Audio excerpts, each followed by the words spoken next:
गांधारी के जीवन के 10 रहस्य। गांधार देश के राजा सुबल की पुत्री थी गांधारी। शकुनी गांधारी का ही भाई था और इस तरह शकुनी दुर्योधन का मामा लगता था।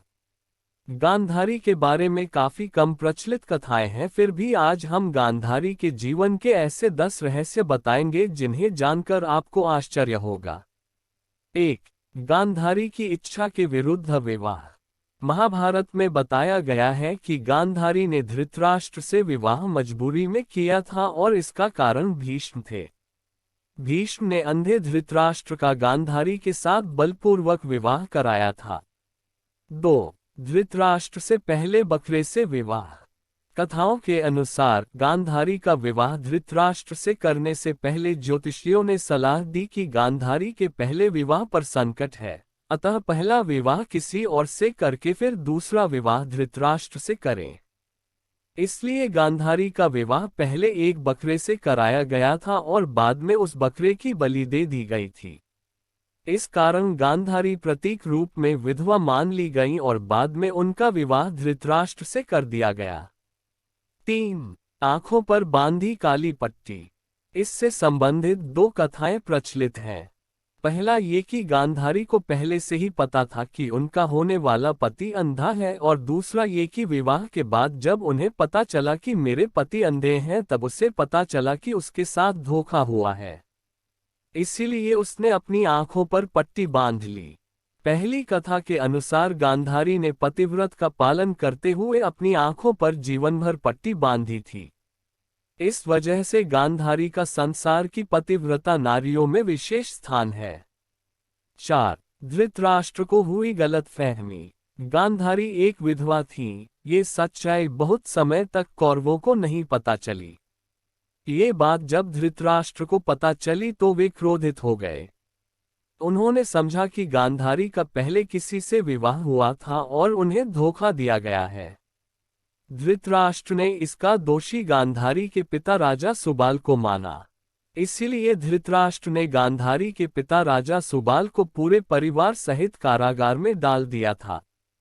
कारागार में उन्हें खाने के लिए केवल एक व्यक्ति का भोजन दिया जाता था, पर केवल एक व्यक्ति के भोजन से भला सभी का पेट कैसे भरता। ये पूरे परिवार को भूखे मार देने की साजिश थी। तब राजा सुबाल ने ये निर्णय लिया था कि वह ये भोजन केवल उनके सबसे छोटे पुत्र शकुनी को ही दिया जाएगा, ताकि उनके परिवार में से कोई तो जीवित बच सके।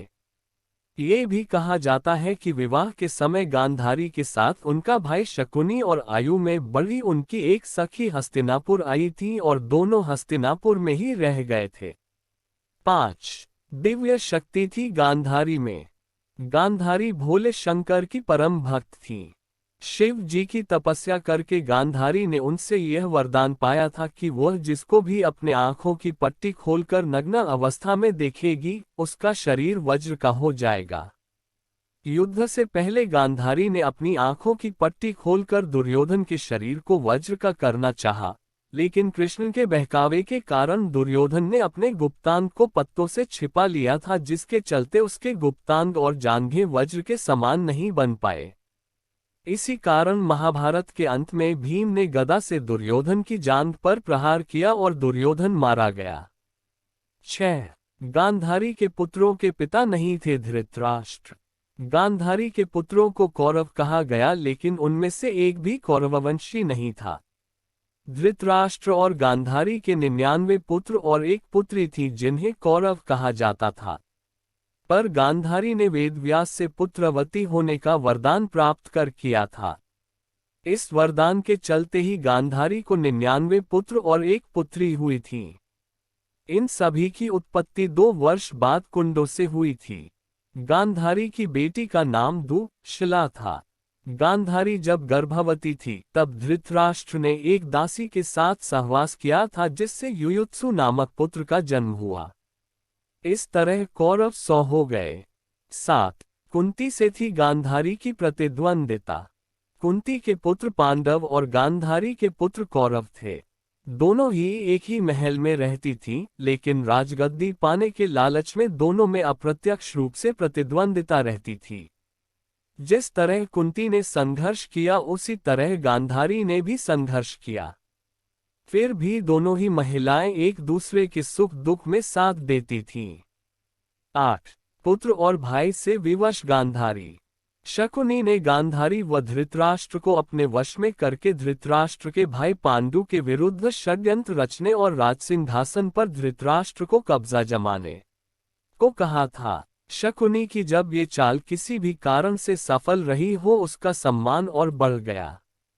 गांधारी अपने भाई की चाल को समझती थी और वह अपने पुत्रों को शकुनी से दूर रहने का कहती थी, लेकिन उसकी कोई नहीं सुनता था। पति, भाई और पुत्र के बीच गांधारी विवश थी। 9. श्री कृष्ण को श्राप। गांधारी के सभी पुत्र युद्ध में मारे गए। अंत में दुर्योधन का जब भीम ने वध कर दिया, तब युद्ध समाप्त होने के बाद श्री कृष्ण सांत्वना देने गांधारी के पास गए।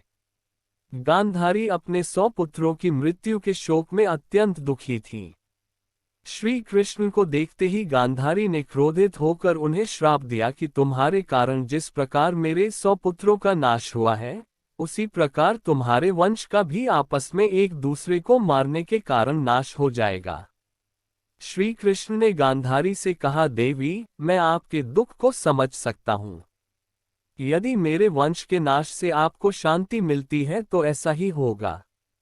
श्री कृष्ण ने गांधारी के उस श्राप को पूर्ण करने के लिए अपने कुल के यादवों की मति फेर दी। मौसूल युद्ध में जब श्री कृष्ण के कुल के अधिकांश लोग मारे गए, तब श्री कृष्ण एक वृक्ष के नीचे विश्राम कर रहे थे। वहीं पर उनको एक भील ने भूलवश तीर मार दिया, जो कि उनके पैरों में जाकर लगा। इसी को बहाना बनाकर श्री कृष्ण ने देह त्याग दिया। उसके बाद द्वारिका नगरी समुद्र में डूब गई। 10. गांधारी की मृत्यु कैसे हुई। युधिष्ठिर के राज्याभिषेक के बाद धृतराष्ट्र, संजय, कुंती और गांधारी ने संन्यास ले लिया और वे अपना आगे का जीवन बिताने के लिए जंगल में जाकर रहने लगे। 3 साल बाद एक दिन धृतराष्ट्र गंगा में स्नान करने के लिए जाते हैं और उनके जाते ही जंगल में आग लग जाती है। वे सभी धृतराष्ट्र के पास आते हैं।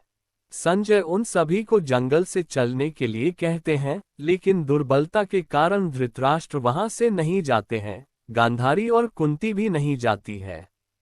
जब संजय अकेले ही उन्हें जंगल में छोड़ चले जाते हैं, तब वे तीनों आग में झुलस कर मर जाते हैं।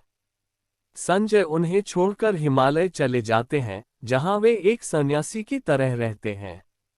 जब नारद मुनि युधिष्ठिर को ये दुखद समाचार देते हैं, तब युधिष्ठिर वहां जाकर उनकी आत्मा की शांति के लिए धार्मिक कार्य करते हैं। दोस्तों, ये थे गांधारी के जीवन के 10 रहस्य। अगर आपको जानकारी अच्छी लगी तो लाइक करें और चैनल को सब्सक्राइब करें। धन्यवाद।